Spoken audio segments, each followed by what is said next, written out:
So, hey there, what's a secret hack to becoming successful and wealthy? Today, we're going to talk about the benefits and power of mentoring and how mentor magic can leave you footsteps for wealth and success. I'm Dr. Geneva, your vibrant life coach and leadership strategist. Now, you need to know that this subject is near and dear to my heart, but also to my experience as a successful businesswoman and impactful nonprofit leader. My experiences have taught me that mentoring matters. I really view it as this fascinating reciprocal strategy. So let me tell you what I mean. So, on the one side, we all need someone to talk to, you know, that person that's able to listen and to give insight on various areas of our life or our business or our career. And every great leader somewhere along the line has had a parent, a sister, a big sis, or a coach or a grandma that they could trust. Someone who has lived it and can help guide you. So, mentoring may involve helping you achieve your personal goals or your career goals, perhaps maybe introduce you to new ways of thinking and to new people and introduce you into social or professional circles that you want to get into. Mentoring can challenge your self-limiting beliefs, um, helping to share valuable life lessons, modeling positive behavior, and so much more. You see my phone ringing because folk are trying to get to me on this subject. I'm telling you. Now, on the flip side, mentoring or mentors, when you play that role, you are, in fact, a role model. You're someone that people look up to, people listen to, people take guidance from. And that role modeling responsibility is very important. If nothing else, young children look at you and watch you. And we've talked about that a lot on this show about how important it is, the rights and responsibility of role model. And also being able to encourage others really kind of helps you feel good too. It does help for someone else, and it also helps you.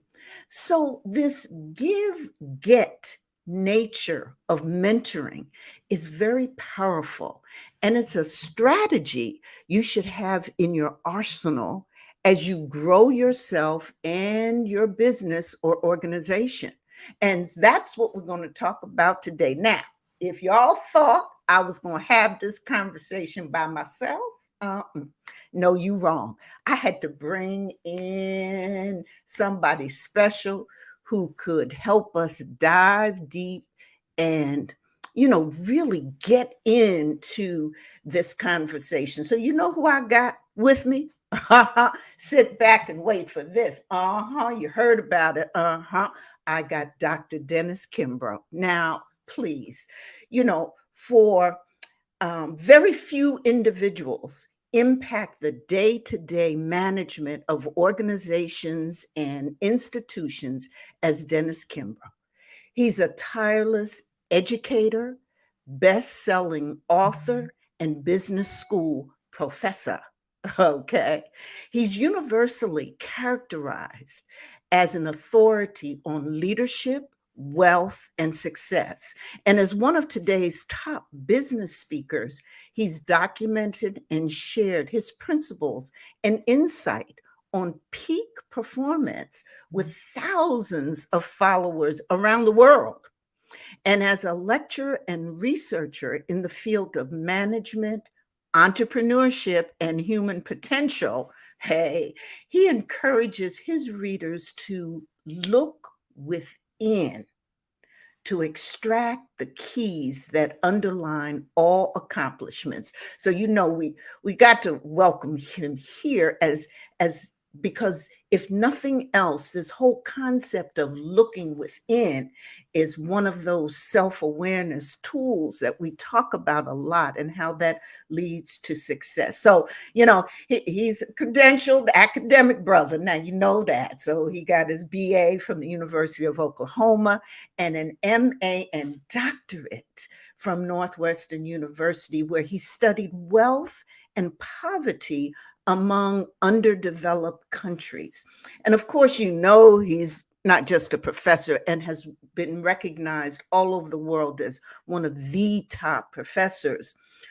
But I know you know about his books. He's an author. Many books. The one that perhaps the best is Think and Grow Rich, A Black Choice. But then there's Daily Motivations, What Makes the Great Great, What Keeps Me Standing. And I believe his latest book, The Wealth Choice, Success Secrets of Black Millionaires. Now, that might not be his latest, because he's be writing, and there might be others, and we'll hear about it. So, I could go on and on about this bad brother, but I think it's better for us to hear what Wally Amos said in the foreword in Think and Grow Rich, A Black Choice. Here's what he said. Before you get started reading this book, a word of caution. This is not a read it once and put it on the shelf. This is a read it before going to bed at night. Read it as soon as you wake up in the morning. Take it to your place of business, on trips, to the bathroom. Because Think and Grow Rich, A Black Choice was meant to be studied and put into practice, practice, practice. So turn the page and get started on the greatest journey of your life. Now, you see, that's who I have with me today. So let's all welcome this brother, Dr. Dennis Kimbro. Oh, Dr. Geneva, thank you very much for that wonderful introduction. Yeah, I got to go back and read that forward again by Wally Amos, man. More than gracious. I'm humbled and I'm honored to be on your show this morning. Well, we're delighted to have you. And I see Glenn is already weighing in also, and also Chris saying good morning. And, so delighted that you're here with us. And welcome from Atlanta. Yeah, the big bad ATL, with a quote unquote, as the rappers say, players play. Yeah, I've been here since 1981, okay. And when I was relocated, I was working in corporate at the time, and I shared this with you before, but it certainly bears repeating. Atlanta barely had a population in '81 of 400,000. Now, between the hours of 9 to 5, Monday through Friday, it gets close to 9 million. So, it's an interesting setup, man. But hey, been here, and like I said, more than 40 plus years, and my roots are here, and I'm blessed. Okay. Well, I know you like the Motor City too, Detroit. Oh, without a doubt. And we love when you come into town.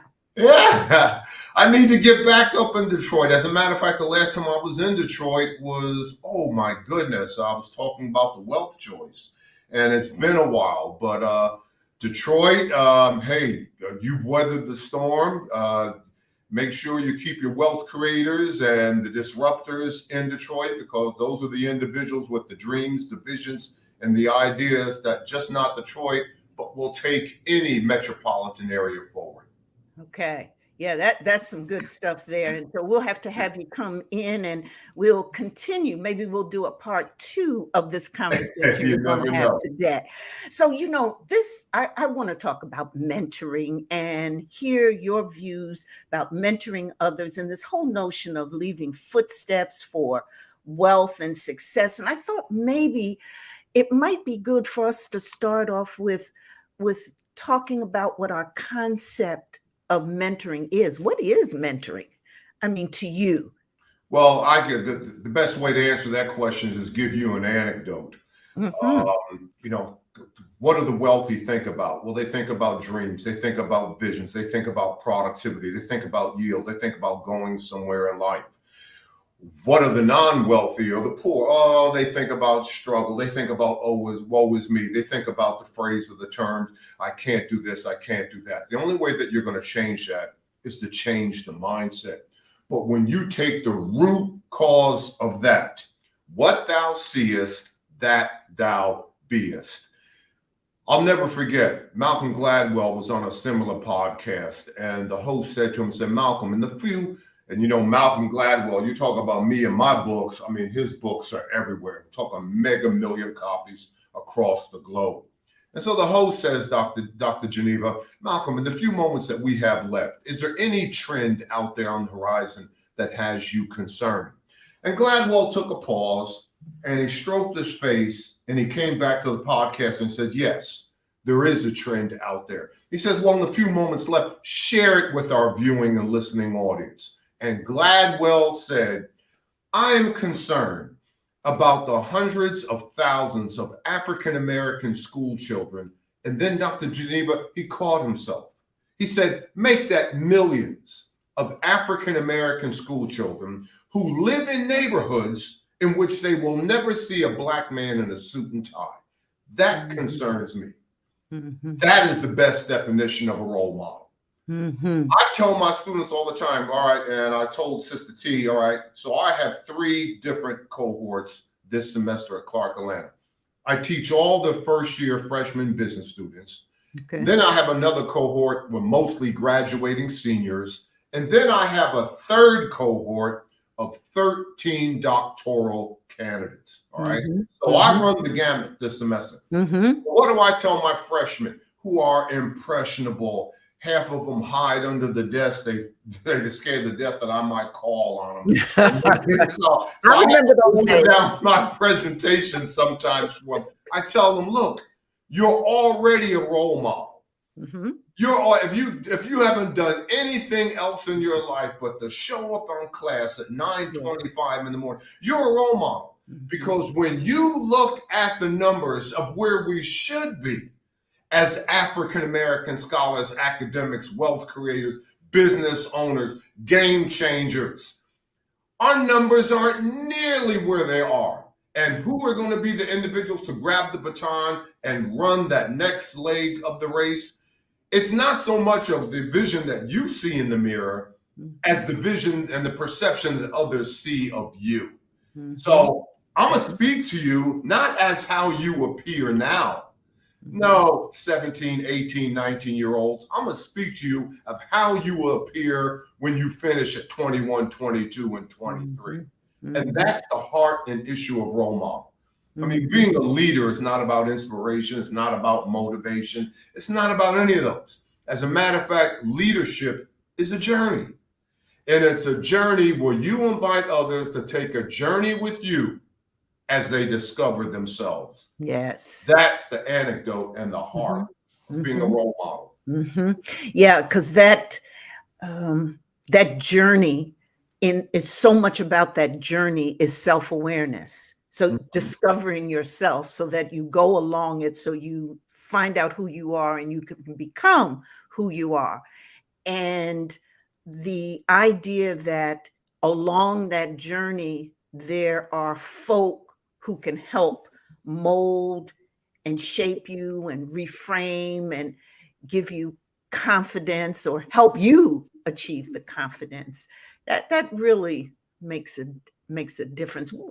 Tell us about some of the folk who helped you along. I don't know where to begin on a personal level. Of course, you know, my mother and father and my lovely beloved wife. On a professional level, all the folks I've been blessed to interview and rub shoulders with. But that's the heart of my research. I mean, back in the late 1950s, early 1960s, when I read that book, The Achieving Society by David McClellan, that's what he said in the book. He said the best, and what he meant by the best, you know, all cultures, all races, all ethnicities, all groups. made sure that they left the keys to success for future generations. And when I read that book and I saw the obvious gap when it came to Black America, I mean, 5 seconds, it literally seemed like 5 seconds after I was granted my doctoral degree, I said, I want to fill the gap. Let me go ahead and find these self-actualized African Americans who have done things with their life and make sure that we can leave the breadcrumbs in the forest for the next generation of African Americans. So to answer your question, it runs the gamut. My needle is all over the graph. And it depends on where I was in life, who impacted me the most. You know, that is so true, because along the journey, we run into lots of people who touch us, who help us, who encourage us. And it's so important to be open, I think, to that, and to see it, and to bring those, bring those positive things into your life. I want to say good morning to Reverend Dr. Pat Butler. How are you? Dr. Butler and I went through the doctoral journey together. So yes, we were at Wayne State getting our doctorate together. She's a dear, dear friend, a fabulous sister, and she's put together this whole framework on leadership, working in the spirit of God and in faith. And so her leadership model is just phenomenal. Welcome, Dr. Pat. And I know if you were here, you'd probably want to ask this next question that I have of Dr. Dennis. I wanted to, when so many books, but, your Wealth Choice, Success Secrets of Black Millionaires, where you studied over 1,000 wealthy African Americans. And I know, we could probably just have a show just on that. But could you share, and I know you got so many insights, so many key lessons, so many key learnings. Was there something in particular that just jumped out at you during that, during those conversations that could be helpful to our listeners as they're trying to reach that next level? Oh, without a doubt. And that book that you're discussing is The Wealth Choice. And yes, it was a 7-year journey. And I used a full-blown survey.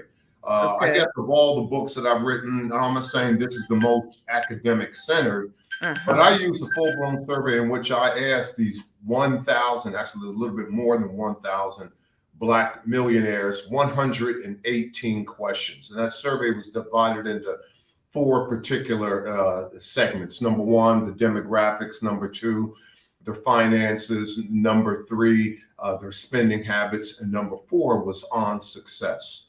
But if you're looking for the one common chord, Dr. Geneva, it had to be, and out of that came the, what is called the 7 laws of wealth. And if you're so inclined, whatever, I could send you a copy of the book. But if you are looking for the one common chord, these individuals were inner directed versus outer directed. They weren't so quick to believe well-meaning friends and family members who said, you can't do this, you can't do that. They walked to a beat of a different drummer. Now, you could say, well, yeah, that's mother wit. Everybody understands that. I mean, Booker T. Washington said years ago, the circumstances that surrounds a man's and woman's life are not important. It is how that individual responds. In other words, start where you are with what you have, knowing that what you have is plenty enough. And that's food for the journey all by itself. I said on a recent show, and I shared with my students, the only reason why you're here is to pass your gift on. Is to pass your gift on to future generations. Black millionaires ask one question, and Black millionaires only follow one rule. From the moment that you wake up in the morning, somebody is making money off of you. Dr. Kimbro, what in the world are you talking about? Well, as soon as you wake up in the morning and your feet hit that cold ground, you cut the heat on in your house, your apartment, your condo. Well, you had to pay for that heat. Right. You're thirsty, you drink water. Well, you had to pay for the utilities for the water. The Mhm. first act you do is brush your teeth. You had to buy the toothpaste. You had to buy the toothbrush. 24 hours later, till the time that your head hits that pillow at night, you had to pay for the sheets. You had to pay the bed. Somebody is making money off of you every moment of the day. Well, why you are so busy focusing in on those people who are making money off you, the one question the Black millionaires ask is, who's paying you? Who is paying you? And the only way that you can answer that question is to focus on your gift. That's why you're here. Mhm. You are living proof that you got a gift. Why? Mhm. You are breathing soul. That's right. So what is your gift and how can you monetize your gift? You can't monetize your gift until it becomes a talent. All right. Yeah. So we know that Beyonce has a gift, but it didn't become a talent until she put in the work and put in the time. Kobe That's Bryant, right. sure, he had a gift. But when he took that first shot when he was 7 years old, I doubted he'd even hit the backboard, let alone, winning the basket. But it became a talent because he worked on that. So Mhm. when that gift becomes a talent, and what is the number one rule the Black millionaires follow? Don't let anybody pimp your gift. Okay. But what in the world are you talking about, pimp your gift? Make sure people pay you what you are. All right now. All Pay right. you Yes. what you are worth. Right. Exactly. And, so you were asking for the Common Core. That's the Mhm. Common Core. I love it.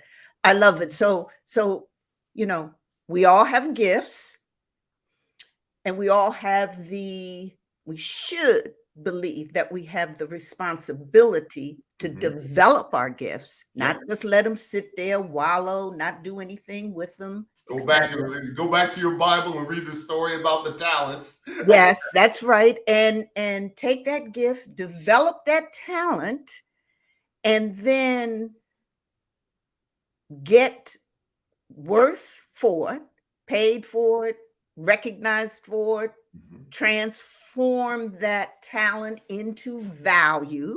Exactly. And then it would seem that next piece is to then do and give unto others. Oh, without a doubt. And it wraps That's back it. into your question about a role model. Mhm. Now, you're a business owner, and what I tell my business owners, just focus on the 3 M's. As a matter of fact, you're going to need to focus on the 3 M's when you just come up with the, far-flung idea to be a business owner. Well, that's going to what in the world are the 3 M's? Well, number one, you need a mechanism. What in the world is a mechanism? As you said, how are you going to deliver value? You need a product. You need a service. Think, what is my mechanism? Number two, you need a method. What is a method? Well, it's a business model. There are 21 different ways to market and sell a product or service. Number 21 is internet. Number one is word of mouth. So Mhm. what exactly is the mechanism, the model that you're going to use for the mechanism? But number three is the model, the role model. I mean, Mhm. somebody that you can aspire to be, somebody that can pour into you, somebody that you can use as a template where you should be in 5 years, where you should be in 10 years. Mhm. And that's what I did. I have Mhm. no problem telling folks, okay, so Think and Grow Rich or Black Choice has been out since 1991. And this blows my students' mind. I got students, and listen, Dr. Geneva, Sister T knows this. I don't hawk my books. Mhm. If you look at my syllabi from the 3 courses that I'm teaching this semester, not once will you see any of my books on my syllabus. Never have up there. And, Oh. in the faculty meetings once a month, my faculty colleagues, Kimbro, do you know the killing that you could make if you, but no, that's not me. Now, if they want to buy the book, go to the bookstore, get all the books you want. And I know Okay. they're going to do that when the holidays come up. They're going to come to Okay. class with boatloads of autograph this from my auntie, get this one to my grandmama, get this one, blah, blah, blah. But Uh-huh. that's not what I'm about. But the bottom line is, man, so here's the key. If you want to, like I said, 21 different ways to market and sell a product or service. If you are going to make your mark, there's got to be somebody that you can model in terms of where you should be, what should be doing. How am I going to, they talk about scaling the business and this, that, and everything. And you never know who's looking. Right. You never That's know right. who's looking. That's right. That's And why I'm old school. When I walk into that classroom, I'm booted and suited because you never know who's looking. that's right. You never know who's You looking. don't. You don't. You don't. You That's why don't. we got a dress code in there, man. You never, and I have outside speakers, Dr. Geneva. If you knew the folks who have spoke in my class, it would Mhm. blow you away. I'm Everybody sure. from Ayanna Van Zant One- to, I mean, right up there, you're in Detroit. Eric Thomas spoke in my class. I mean, Steve Harvey spoke in my class. I could go on. You never know who's looking. That's right. And Gay agrees with that. And we've got some, I said, oh, LaQuita, how are you? Thank you for joining. Yes, she's giving all kinds of claps, and good to see you. And I'll see you soon. We'll be together real soon. And Chris, oh, thank you, Chris. Well, thank you back at you. Chris says that I'm her role model, and I just say back to you, because I think one of the things, again, it's back to that, why I call mentoring that reciprocal strategy, because you get back, you feel good about it, you do things, and then you can pay it forward too to others. So on this question about mentors, and you can always find somebody. Oh, you yes. can always find somebody. There's always somebody. So, you were tapped on the shoulder by the Napoleon Hill Foundation to pen Think and Grow Rich, a Black Choice. So who did you turn to for the steps and perhaps confidence to complete that assignment that I understand Napoleon Hill started? Oh, without a doubt. Yeah, that was the last book. He wrote 16 books in his lifetime, and you can go to any Barnes and Noble, Amazon, any bookstore, and you could buy certainly, if not a half, at least a third of his books. But the last book and let me just say this, some folks, and again, we never know who's on this call, or you get an indication who's on this call. But some folks may have not heard of Napoleon Hill, but they certainly know of Napoleon Hill.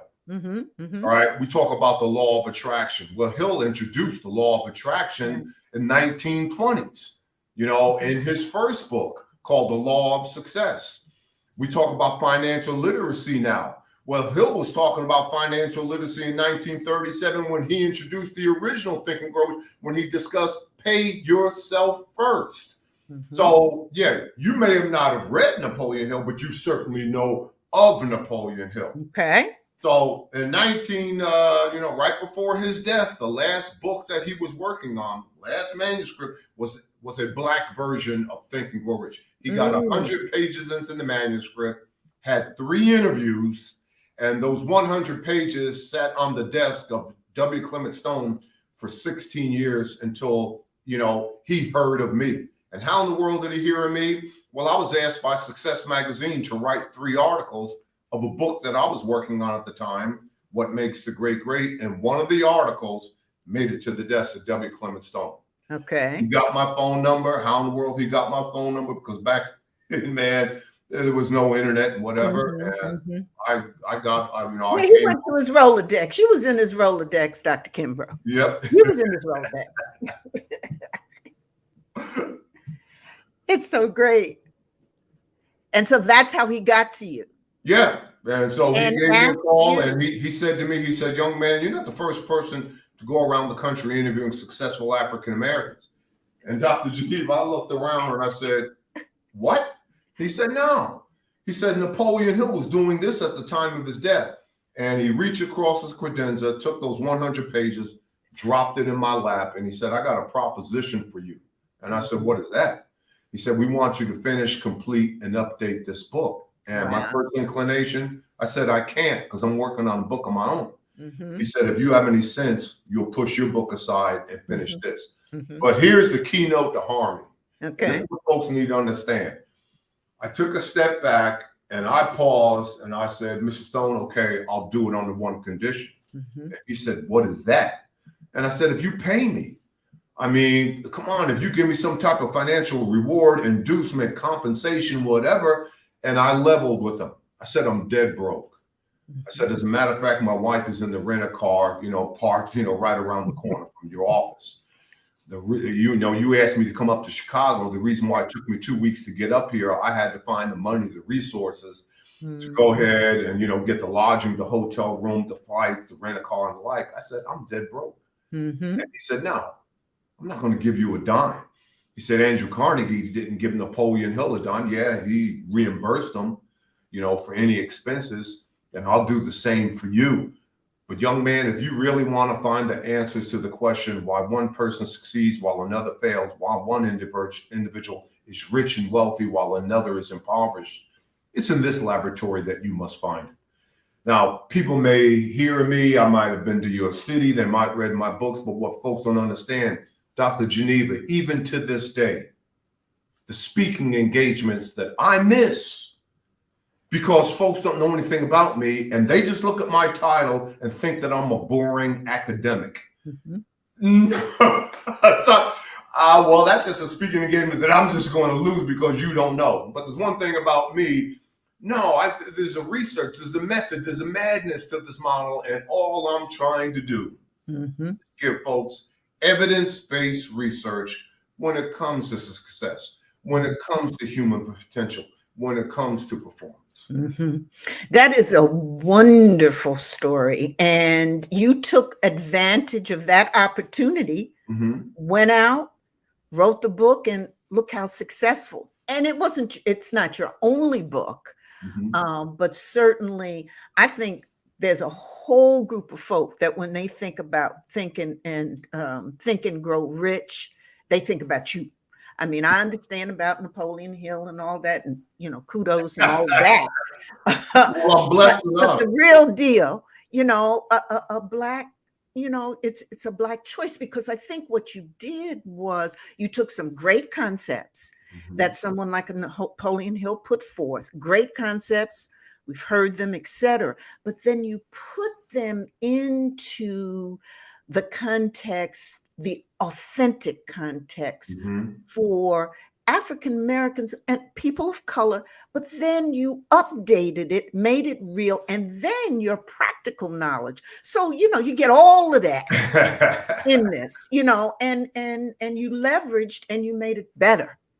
And I think that's what folk want. That's how we love, to hear information. And I see Leah Hubbard has joined us and said, loving this knowledge kicking session. All right now. And Kiara Johnson was surprised about I think when she said, I did not know that, she's probably talking about the Napoleon Hill and how you got to write the book and et cetera, and just made wonderful, wonderful things from that. So we're glad that happened. And we're glad I am honored. With your broke self, you went that trip on to Chicago and went, and did your thing. So I'm going to say it right here. Thank you. So listen, let me ask you something else. I'm in total rhythm.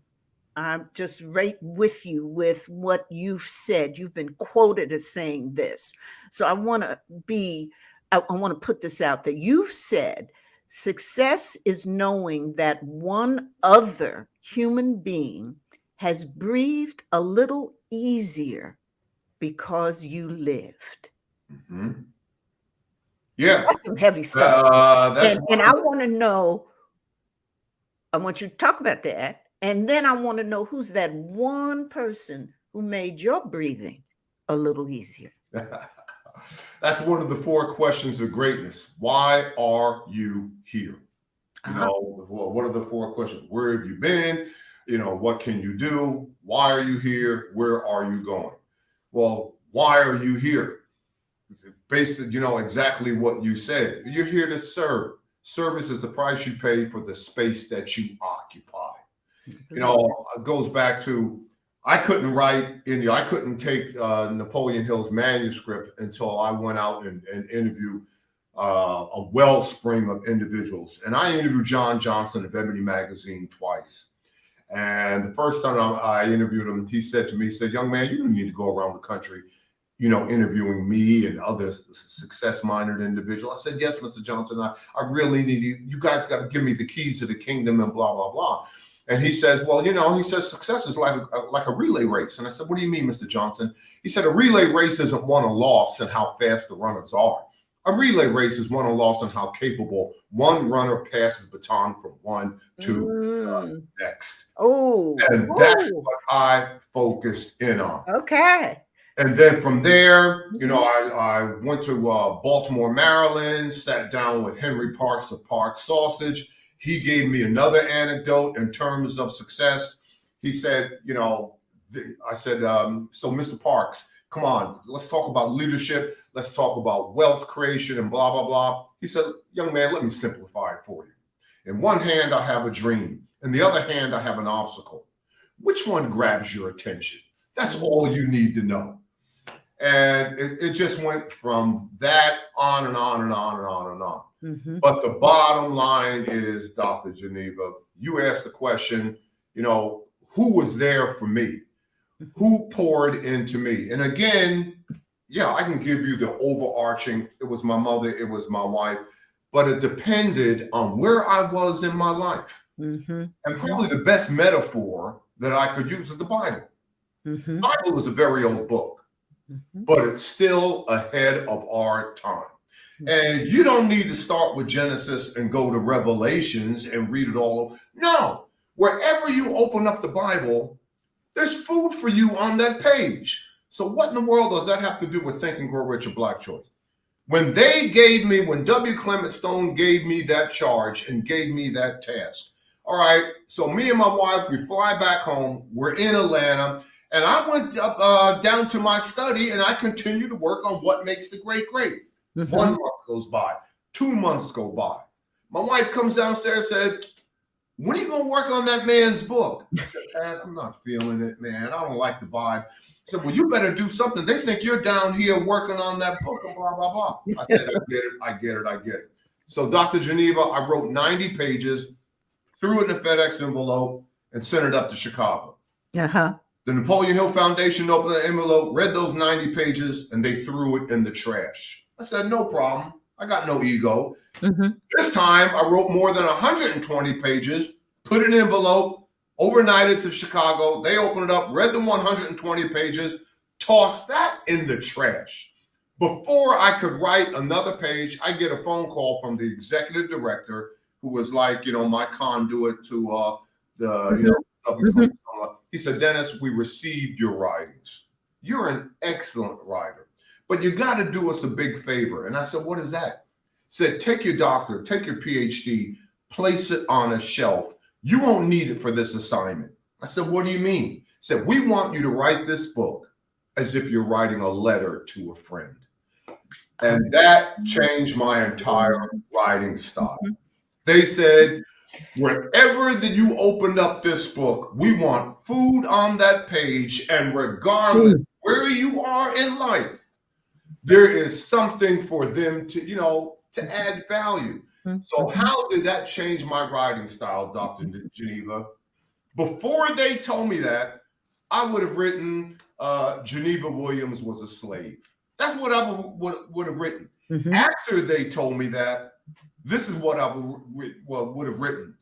Geneva Williams, here's a Black woman whose entire life was spent at the end of a chain. Now, which version do you feel? Mm-hmm. Which version will you remember? Mm-hmm. Before they gave me that advice, I would say Geneva Williams had a hard time finding success. Mm-hmm. After they gave me that advice, I would write, here's a Black woman, Geneva Williams, who climbed the back stairs to success. Mm-hmm. Which version do you remember? Mm-hmm. Of course, the success one. Uh-huh. Exactly. Absolutely.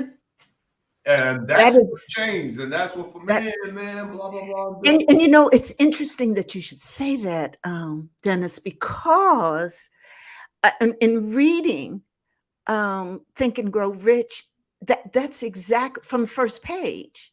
Mm-hmm. That's exactly what I felt. I felt that you were talking to me. And it was real deal. And I could instantly relate to the conversation. That's amazing. And again, and thank you for sharing what I think is, the transformation that Oh occurred, yeah. and how it has benefited us all. Because again, and I'll say this to our listeners and viewers who are out there, and I know we got a whole bunch of folk, and continue to drop your questions and your And comments, let, and let me we'd just love add, to and hear let me you. just Yes, add this please. while it's on my mind. Absolutely. You said transformation. I didn't say transformation. And what was immediately going through my mind, that's because, Dr. Geneva, I anointed your head with oil. Now, it depends on who you are. What in the world does that mean? What is oil? Okay, oil is a solvent. Oil is a solution. If you want to cook an egg and you don't want the egg to stick to a frying pan, what are you going to do? Well, you're going to put some oil in the frying pan. It eases the transit. If you want your car to run smoothly, you're going to make sure every 3,000 to 5,000 miles, you're going to change the oil in your car so it can shift gears. See, Yeah. oil removes the friction. Oil removes the tension. Oil removes any obstacle that's in the way that can smooth the transition. So when you get that idea and no one else believes in your idea, and there's a lot of tension, there's a lot of friction, well, you got to pick up a book like Think and Grow Rich or Black Choice, or you got to pick up a book like Tisha Hammond's book on, the seeds to, black business, female business owners, something that can remove the tension, that can remove the friction. So the transformation of where you are now to where you're becoming can take hold. I love it. Yes, transformation. Constantly anoint your head with oil. Go from here to there, become something else. And speaking of Tisha, she's been just so excited about us having this conversation, and really was the one who helped facilitate it. So I'm gonna bring her on. Tisha, come on. I know you got a question you want to ask us. I got a million questions I want to ask you. I got a million. I know we don't have you time. A shout out, girl. I appreciate the love. I love the love.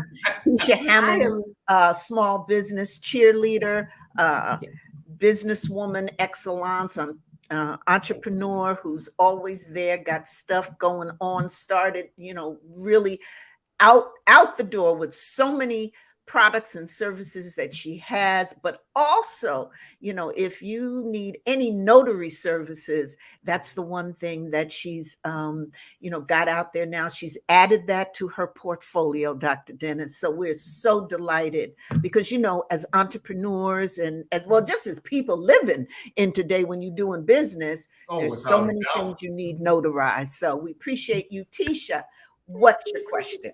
Okay. So the question is, you all, the both of you are so well put together, so calm and collected, even when you're being enthusiastic. What is it that actually disturbs your peace, though? You're around people all the time. You're sewing into people. You're exhausting yourself, sharing this wisdom. What is it about people that actually disturbs your peace sometimes? Yeah. Okay. Great. All right. You want it? Who? You want to go first, or you want me to go first? What you want? Yeah, this is your show. Have Yes. at it, Dr. Geneva. I love it. Have at it. I'll tell you what disturbs me, that really gets next to me, gets to my craw, really, really does. And that is when people don't realize their gifts. When they find that or they believe in one way or another they're not good enough, that they don't always, and I'm use always, walk with their head high, even when times is tough. When they see themselves as something less than in any situation, that really gets next to me. When I work with my clients, one of the things that I say to them first up is that, well, we need to start, we're not going to start from a deficit point of view. I believe in the asset model, the asset approach, that you come to the table with assets. Mm-hmm. You come with riches. It really is about how you want to mine that, how you want to grow that. And it's not about being good enough. Mm-hmm. You're more than enough. Mm-hmm. And so when that kind of, really gets next to me, and The thing, though, that on top of that, Dennis, that would get to me even more is that when children or young people, particularly young girls, see that kind of a behavior, because again, back to the role modeling, I think it's so important for us everywhere we can. And it's tough and it's hard. We can't do it all the time. I know that. I ain't talking about that at all. I ain't talking about being perfect. I ain't talking about doing it all the time. No, but I am talking about developing a sense of consciousness that you can always go back to it. When times get tough, you fall off, you can go back to, hey, it's not about good enough. I'm more than enough. And I am a role model for others. So that's me. Yeah, well, and we are like-minded individuals. I can just underscore, pull out my yellow highlighter and just, emphasize exactly what you said. I've done the same thing, but in terms of disturbing the peace, I just try to place myself in a position where nothing disturbs me. The only way that you're going to do that is to embrace the silence. And what do I mean by embrace the silence? Well, it's the silence between the notes that makes the music. It's the space between the bars that confines the tiger, that confines the lion. And probably to use a better metaphor, whenever Jesus walked into a village, whenever he was on a donkey and riding into a hamlet, whatever, and he would see the downtrodden and the impoverished and those people that were laden with disease, and he would heal them. And the last words that he would give them, now go and sin no more. Well, what is sin? Well, sin is an error in your thinking. And why would he say that? The reason why he said that, because if you don't change your thinking, if you don't change your belief system, if you don't change your paradigm, your philosophy and your outlook and your worldly view, the next time I come in this village, the next time I come in this hamlet, the next time I come in this town, you're still going to be impoverished. You're still going to be filled with disease. You're still going to be, oh, woe is me. And it goes exactly back to what you said, consciousness. Do you know your power? What is your superpower? Do you even know your superpower? And that goes back to ancient antiquity. When you go back to the great pharaohs and the great Cleopatras, and that's your lineage, Black America, well, what did they do? They had little busts, they had little statuettes, and they made sure that these busts and statuettes, you talk about role models, see, but this is what you started, girlfriend. They made sure that these little statuettes were in the homes of all the children. Right. And what were the statuettes? Well, they had the headdress, and on the headdress was the headband, and on the headband was a cobra. Well, why was the cobra on the headband? People fear the cobra, and they ran from the cobra, and the cobras are all omnipotent, and the cobra with one bite will take you out of here. Well, why was it on a headband? To get you to protect your mind, to get you to protect your mind, and that statuette was in the home of all the children. This is what you aspired to be. So we look at Black America now, and we got every hip hop, every rap ever. Read a book. They can't even find a book. And they're leading. I'm not knocking them. They got some folks out there who are doing great things. I'm not knocking that. But you better be very particular who you allow in your group. Yeah. If I look at your friends and I look at the books that you read, well, that's going to give me an indication where you're going to be in 3, 5 to 10 years. 3 to 5 to 10 years. This thing that we call life is one big classroom. And it's unlike any classroom that you've ever been in. Why? Because you're not only the student, you're the teacher. So teach yourself well. And now you're in my study, and you walk past there in my study, and the first thing you're going to see, you're going to think you're in the public library. But you're in the part of my study where you're at my computer. And behind me, I got just the 30 books that had a profound impact on my life. And what are 2 of the 30 books that had a profound impact on my life? I got my mother's Bible. Mm-hmm. Here, this woman had a 7th grade education. She was a nanny.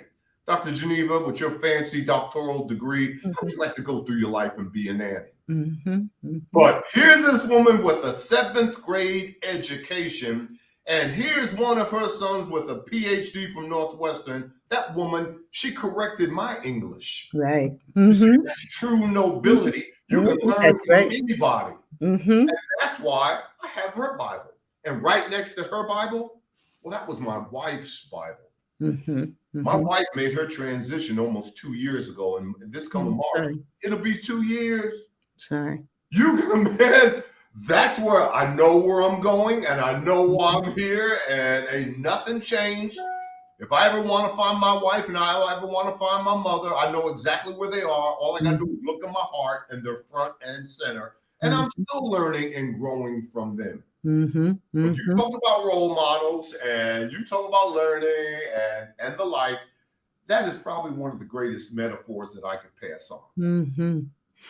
Thank you so much for sharing that. And we've got the comments, one big classroom. Laquita, yes, come on now. This is some great teaching. Yes, indeed. I feel like we've been in the classroom, and, along with that, life is a classroom. And what did you say? We're learning and teaching in that classroom. You're the student and you're the professor. Both roles. And so thank you for sharing that. Okay, so our time is winding down, but before you go, I want to do 2 things. One, I do want to thank you, Gay. Gay says this conversation has been life-changing, and thank you so much for that. And really, this is why Dr. Kimbro and I wanted to talk about this topic, because we thought it was important. And it's not just a single word, mentoring or mentorship. It has so many parts to it, so many tentacles to it, so many ways you can talk about it. But Dennis, if you could leave, you dropped so many gems, another gem. What would you leave something with us? What do you want us to do after this conversation? Wow, that is a great question. What I want, we come from someplace and we're going someplace. It is what goes on in the middle of, where we come from and where we are going. And it is in that middle gap that makes all the difference in the world. And if I had a Harry Potter moment and I could zap, just one particular gift or one particular nugget, it's believe in yourself when no one else will. Believe in yourself when no one else will. I believe I sent you that piece. I'm looking, I got to find it. I sent a lot of texts or whatever, but hopefully I sent it to you, Dr. Geneva, in terms of, let me see it right here. Believe in yourself when no one else will, Dr. Geneva. And where is it? Oh, yes. It's in one of the texts. It's the fact that, again, going back to this journey and going back to consciousness and why you are here. Yes. Taking full advantage of your, 4,000 weeks or 30,000 days on Earth. Oh, I know what it was. Nelson Mandela, when he was asked the question, what is the purpose of life? And Mandela said, the only way I can answer that question is to ask you a question. He was being Socratic in the moment. And he said, have you closed the gap between the promise and the performance? Have you closed the gap between no one out, you're not perfect and I'm not perfect and no one chiming into this podcast is perfect. But Dr. Geneva, we are all perfect. Mm-hmm. Why? Because thank God we were created in his image. He's not created in ours. Mm-hmm. The last thing in the world we need is change. How in the world are you going to change perfection? Look, Black America, you don't need change. What do you need? You need awareness. And I guess that's what I was trying to say. Do you know who you really are? Mm-hmm. If you knew you are who's seated beside you at work, if you knew who's seated beside you on public transportation as you're going to that job, if you knew who's seated beside you in that classroom, you would never doubt or fear again in your life. right. Perfect. I knew you would rise not only up to the challenge, but beyond it. Dr. Dennis Kimbro, we have thoroughly enjoyed. We've had tons of questions and comments. Thank you so much for being here. We've got old wows and great lessons, and everything in our life hinges on identity, as Laquita's saying, and Gay is saying, believe in yourself when no one else will. And we've got old wows. And then we got someone who came over from Facebook who said, I stumbled upon Dr. Kimbro on YouTube, and I always enjoy listening to him. And that is why we wanted to have this conversation today, because we knew that you would leave us with gems. You and I could relate on those things, that much of these things we're in rhythm on. And just, it's been wonderful. Thank you so much. And the only thing I got to say is we got to do this again. Yeah. We didn't even get a chance to talk about the wealth choice. We got to talk about know. Well, then that's settled. We're going to have you back. Thank you so much, Dr. Kimbro, and we'll see you soon. Wasn't that a fantastic conversation? And I want to let you know the last piece that Dr. Kimbro was talking about in terms of being in the middle. I believe in that dash. And many of you have heard my story of when I lost my husband and my mom and my dad all around the same time. And through my grieving, I looked at and was always looking at their obituaries. And one night I noticed that those obituaries had something in common.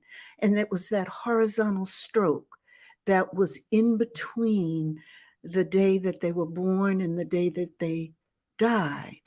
And as I began to focus on that dash, that horizontal line, I recognized that it was in the dash that's where the meaning is, in the middle.